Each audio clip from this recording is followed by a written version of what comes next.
అహల్య గౌతమ్ ఇద్దరు కూడా గదిలో ఉంటారు. ఇక అప్పుడు ఇంద్ర ఫోన్ కూడా గౌతమ్ దగ్గరే ఉంటుంది.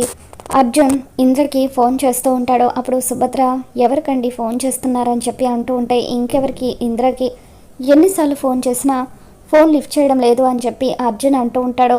గదిలో ఫోన్ రింగ్ అవుతూ ఉండడంతో ఏమండి మామయ్య గారు కంటిన్యూస్గా ఫోన్ చేస్తూనే ఉన్నారు, ఆ ఫోన్ని ఎక్కడైనా లోపల పెట్టేద్దామని చెప్పి అహల్య అంటూ ఉంటుంది. అప్పుడే అక్కడికి అర్జున్ వస్తాడు.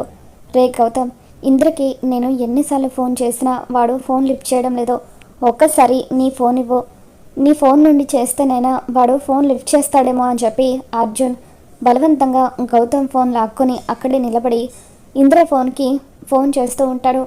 ఇక అప్పుడు పాకెట్లో ఉన్న ఇంద్ర ఫోన్ రింగ్ అవుతూ ఉంటుంది.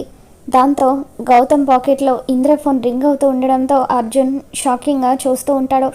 మరి ఇప్పటికైనా ఇంద్ర చనిపోయాడన్న విషయం అర్జున్ వాళ్ళకి తెలిసిపోతుందా, అసలు ఏం జరగబోతుందో మళ్ళీ మన ఛానల్లో తెలుసుకుందాం. ఈ వీడియో మీకు నచ్చినట్లయితే తప్పకుండా లైక్ చేయండి.